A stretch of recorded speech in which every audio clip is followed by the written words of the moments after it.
You ever look at our biggest global challenges, things like climate change or economic instability, and just wonder why our huge one-size-fits-all solutions seem to fall flat?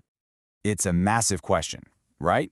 We cook up these enormous, top-down plans, but the real world, with all its messy, local details and different cultures, well, it just never seems to play along. And maybe that's the real problem. What if the very blueprint we're using to understand the world is just wrong?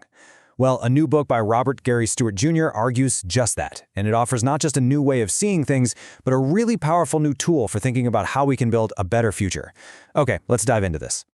So, at the very heart of this book is this pretty groundbreaking idea, the General World Theory, or GWT. Now, don't think of this as some kind of dry academic thing. It's better to picture it as a new operating system for our brains, one that's built from the ground up to help us get a handle on the complex, interconnected world we actually live in. So here's the big idea, the thing you really got to get. GWT basically tosses out that old view of a static, predictable world. It says reality is dynamic, it's always unfolding, always changing. Nothing exists by itself. Everything is connected, and everything is always influencing everything else, all the time. And look, this theory is, well, it's deep. It's built on 9 core dimensions. You see things like interdependence and pluralism, which we're about to jump into, but also really fascinating ideas like entanglement, which is all about how systems are just woven together, and ethical praxis, which makes sure the theory is grounded in real-world action. We're not going to have time for all 9 today, but let's just grab 3 key ones to get a real feel for how this thing works. All right, first up, interdependence. This is such a simple but, wow, profound idea. Basically, nothing exists in a vacuum. A forest, an economy, a culture, they aren't these separate boxes. They're all deeply, deeply connected, rising and falling together as part of one single relational web. And then you've got pluralism. This one is all about pushing back against that idea that there's a single universal fix for everything. It says, hey, there are many valid truths, many different ways of knowing, and tons of systems all working at once. No single culture or science or government has a monopoly on the answers. And the third one we'll touch on is becoming. Now, this is a cool one. It's the idea that the world isn't some fixed object that we can just analyze and control. It's a process. It's always in motion, always transforming, which means our understanding and our solutions have to be just as dynamic and ready to adapt. Okay, so theory is great, right? But what does this actually look like in the real world? The book gives us some really fantastic case studies that make these big ideas click, showing GWT in action in some very different places. Let's take the Amazon basin. I mean, this is a perfect example of interdependence.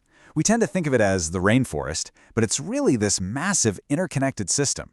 You've got the Andes Mountains, the river itself, and the Atlantic Ocean, all locked into a single water and climate pathway.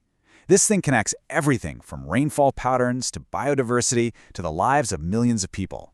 You poke one part of that web and the whole thing shakes. Want to see pluralism in action? You got to look at the Sahel region in Africa. It's a true cultural crossroads. For centuries, you've had indigenous, nomadic, Islamic, and then later colonial ways of life all intersecting, clashing, and blending together. If you tried to apply one single solution or worldview there, you just completely miss the point of what makes the Sahel what it is. And becoming? Man, you can't find a better example than Silicon Valley. It wasn't just born a tech hub, right? It transformed. It went from fruit orchards to semiconductors to the internet and now to AI.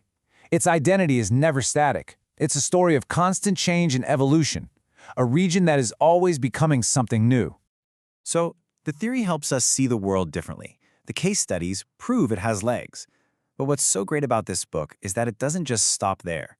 The whole point is to turn this new way of seeing into a new way of doing.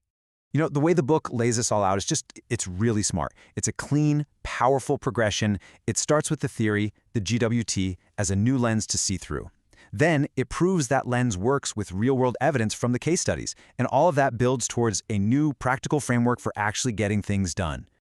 And this framework is called the Sustainable Regionalization Goals, or SRGs for short. This is the book's big proposal. Instead of those universal, top-down goals we're used to, the SRGs are designed from the ground up. There are actually 22 proposed goals in total, covering everything from food sovereignty to regenerative economies to protecting cultural heritage. But here's the key. They have to be place-based, they have to be culturally informed, and they have to be co-created with the actual communities themselves. So when you boil it all down, what's the big takeaway here? What's the book's real contribution? Well, it's about offering us a fundamentally new way to build our future. It's a total shift in how we even approach solving big, messy problems. And the difference? I mean, it's night and day. On one hand, you have the old way of thinking, these universal solutions, rigid blueprints, and top-down control. And on the other hand, you have this new thinking that the book is pushing for, strategies that are based on the place itself, that can adapt and evolve, and that are co-created by communities, not just shoved onto them.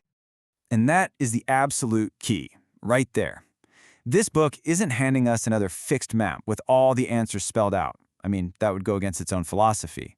Instead, what it's giving us is a dynamic compass, a set of principles, a way of thinking that can help all of us navigate the messy reality of our world in a way that's more whole, more adaptive, and frankly, more just. And that really leaves us with a challenge, doesn't it?